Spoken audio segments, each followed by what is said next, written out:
Hi, Scott Orlin with CINEMA-Magazin. The movie is called The Greatest Showman, and probably in a very perfect array of words, this is The Greatest Showman. Hugh Jackman, congratulations. Thank you, man. Thanks, Scott. I want to ask you, your own relationship growing up to the circus. When did you first go, and what did it mean to you? I remember, I think I was 5 or 6. I remember eating. We must have been having peanuts. It was the Circus Oz, I believe, which was the first circus to have no animals. But I remember thinking the clown was sad, not funny.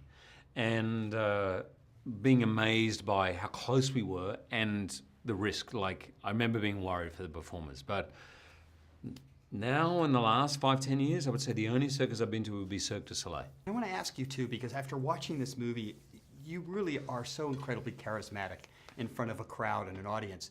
When did you first realize you had the potential to be a showman, or you had something in you to be a showman? When I was 5. No, I was 6. I sang Camelot at the school concert. And I just remember feeling at home. They put a crown on my head. They put me in a box behind the choir.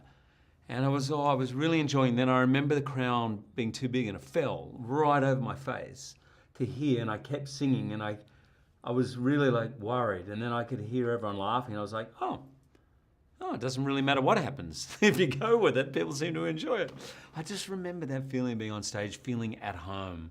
Sometimes more at home on stage than in life.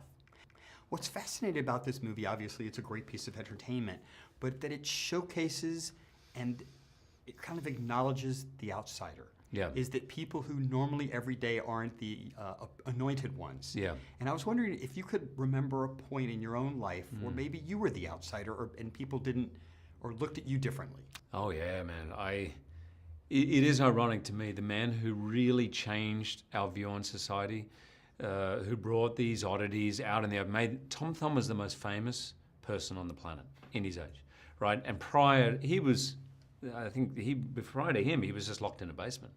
So he made us kind of think that what makes us different makes us special. But I think every person on the planet can relate to that feeling of not wanting to be different, not wanting to stand out. I remember a singing teacher saying to me at school, I was 11, "You've got talent, you should be a dancer." And I went home, you should get lessons. I went home and I told my dad, and he said, "Great, go and get lessons." And my brother overheard it and called me a sissy. And I was like, "What?" He goes, "You're a dancer, you're a sissy." And I was like, "Oh." And so I didn't go and do lessons. So I wanted to do lessons. I loved dancing. But even though I didn't really know what he meant, I knew that it was not cool and I didn't do it. Then when we went to see 42nd Street, when I was 18 with my father and my brother, at interval, my brother came up to me and he said, "I said something really stupid to you a few years back. You belong up on that stage and you should go and get lessons." And I started the next day. So there was 7 years that kind of went because I cared about what other people thought. Obviously, when you did Les Miserables, you did a major studio musical, and it was songs that, at least for a great percentage of the audience, they were familiar with. Yeah. You do a movie like this, 10 brand new songs, yes. We never heard before. How quickly do you access them? You know this as a writer, great writer yourself, you know why the studio was so nervous about it, why it had been 23 years since the last original movie musical, which was Newsies, I believe, when this was greenlit. It's hard for audiences. It's hard whenever you hear a song for the first time to love it. Sometimes it's the second or third time, so they have to be really special for you to really get on board in a movie. And Justin and Benj, when they wrote, the first song I heard from them was Million Dreams. At that point, they were writing one song, and we were going to get other people to write the other 9. Then they gradually, every song they sent stuck in your head, and that was our thing. If you wake up tomorrow morning and the song is in your head, then it's a possibility. If it's not, forget it. So that was the task these guys had. This Is Me, that great song, they wrote on the plane from New York to LA. They said, "We have to go and pitch 3 new songs. That song's not good enough, so you better write a new one by tomorrow." And they wrote it on the plane. These guys are ridiculously talented, and I'm a huge fan of theirs. Dear Evan Hansen, which just won the Tony Award, I think is astonishing. I listen to that soundtrack 5 days a week, and I can listen to it over and over and over again. It's beautiful, memorable music, but it's not just pop. There's substance to it. Just a last quickie. Yeah. What was the first record you ever bought? Ooh, Peter Frampton. I don't know why. I do know why. It was in the bin, the specials bin.